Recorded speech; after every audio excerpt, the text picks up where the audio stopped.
Marcelo García. Él es el director general de Catastro de la provincia de Córdoba en Argentina. Y pues vamos a hablar un poco con él del derecho inmobiliario. Él es catedrático, visitante de la Universidad UNIBE.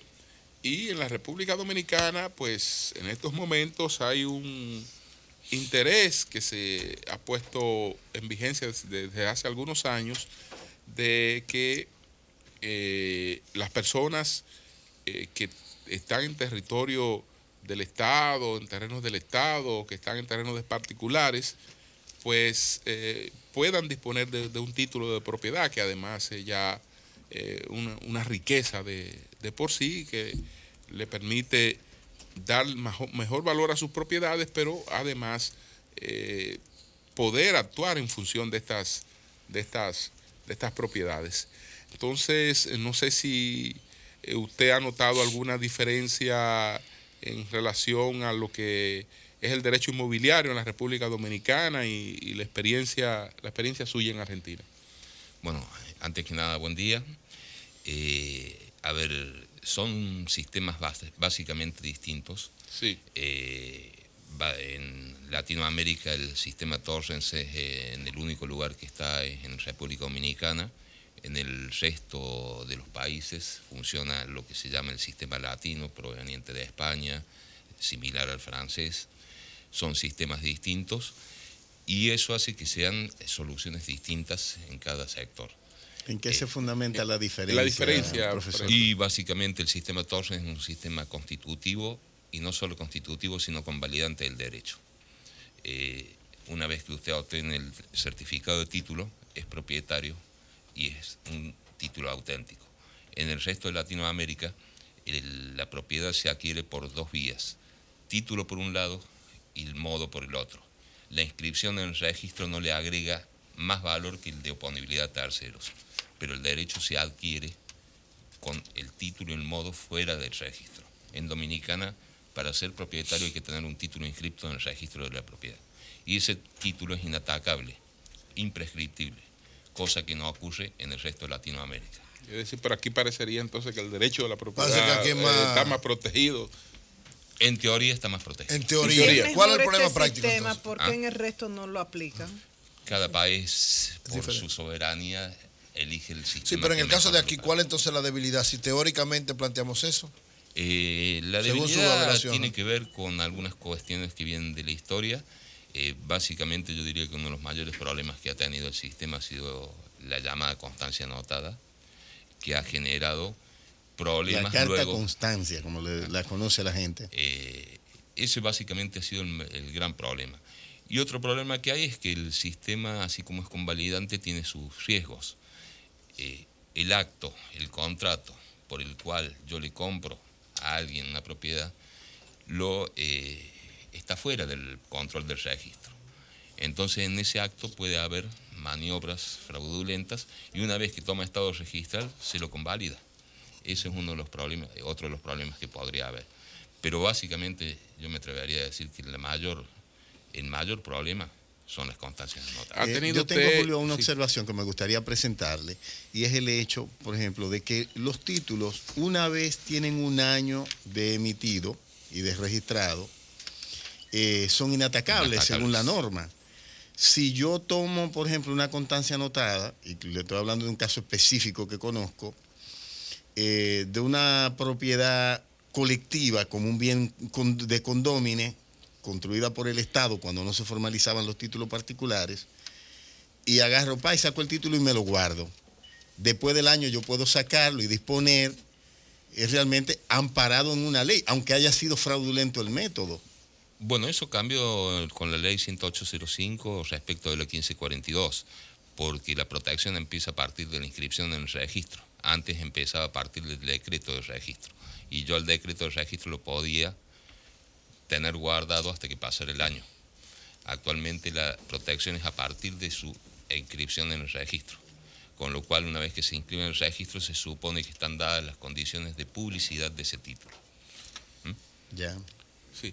¿Ha tenido usted, digamos, algún conocimiento del proceso que se lleva a cabo en República Dominicana para tratar de titular a muchas personas que tienen propiedades sin título?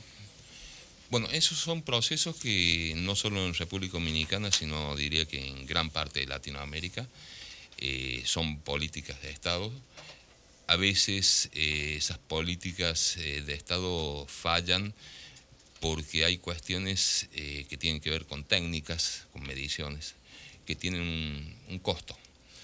Y muchas veces los gobiernos se conforman con entregar la llave de la casa y se olvidan de entregar el título.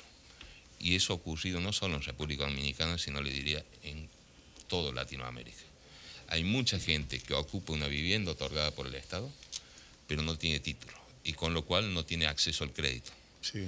Entonces estamos en un problema y en una gran deuda. Y vuelvo a repetir, no es un problema de República Dominicana, sino de toda Latinoamérica. Y a eso sumado otro problema más.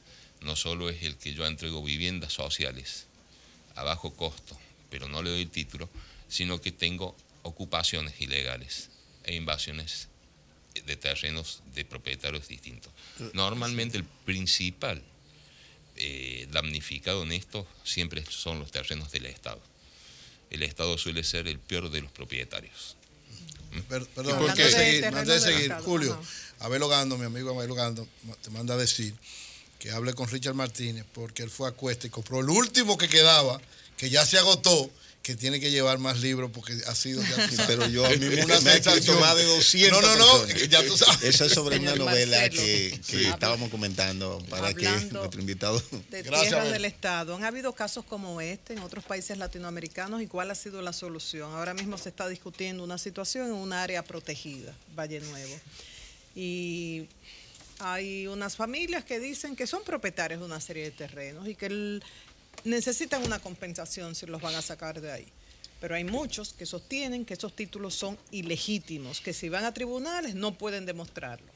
Pero los que los defienden a ellos dicen, los expedientes los hicieron desaparecer, los adquirieron de manera muy irregular y es un problema que viene desde la dictadura de Trujillo, o sea, hace mucho más de 60 años. Pero ¿han habido casos como estos en otros países? ¿Cómo se ha solucionado? Sí, a ver, yo les puedo comentar una situación. Yo no soy de Buenos Aires, soy de la provincia de Córdoba, que es una provincia mediterránea, pero en Buenos Aires desde 1930 existe lo que se llama la Villa 31, que es una villa o las famosas favelas similar a las favelas de Brasil. Está en pleno centro de Buenos Aires.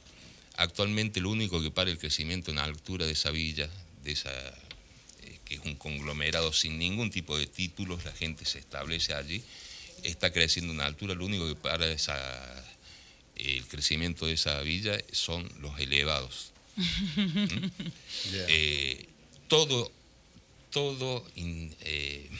síndico en nuestro país le llamamos intendente. Actualmente la ciudad de Buenos Aires, ciudad autónoma, tiene jefe de gobierno.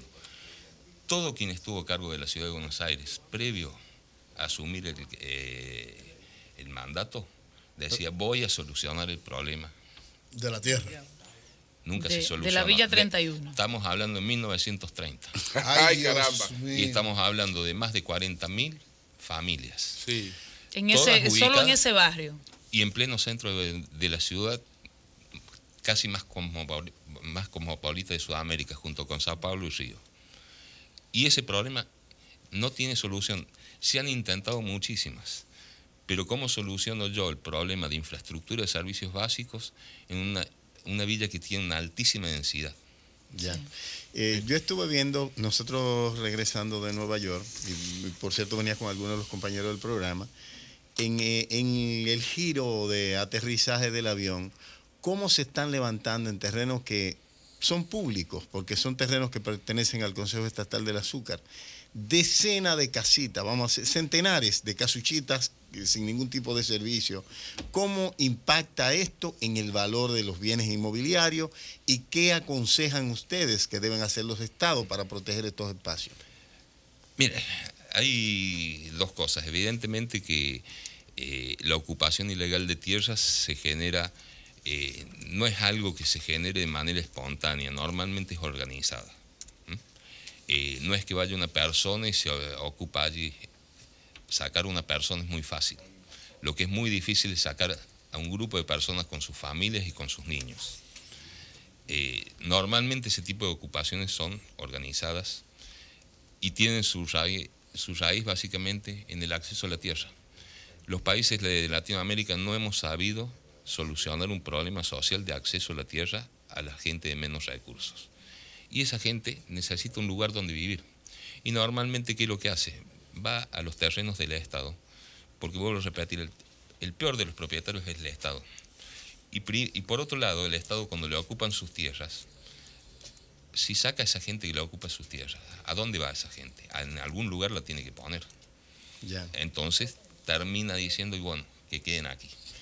Es muy difícil la problemática, sobre todo cuando tenemos pero de algún que no lugar tienen vino los la recursos gente. para el acceso. Pero la gente de algún lugar vino también. Sí, y si tú lo corriges en el momento del asentamiento, es más posible resolverlo claro. que si tú dejas que el problema, decía Maquiavelo, que los problemas lo son... único que no puede hacer el Estado es dejar que se empeore. Que se empeore, es decir... controlarle, decir, bueno, hasta acá llego, voy a regularizar, asumir los costos. Usted, bueno, además de su cátedra en UNIBE, ¿tiene pendiente alguna conferencia en la República Dominicana?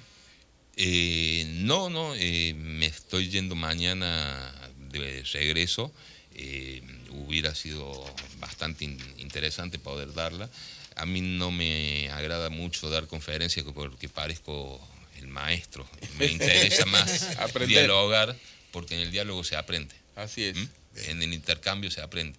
Las realidades de cada país no se aprenden leyendo libros, se aprenden viviéndolas. Viviéndola ahí, exacto. Así es. Bueno, pues muchas gracias a don Gustavo Marcelo García, que es un honor haberle conocido, que Muy es buen el trabajo, director general de Catastro de la provincia de Córdoba, en Argentina. Muchas gracias. No, gracias a ustedes. Buenos días. Cambio y fuera, Mauricio.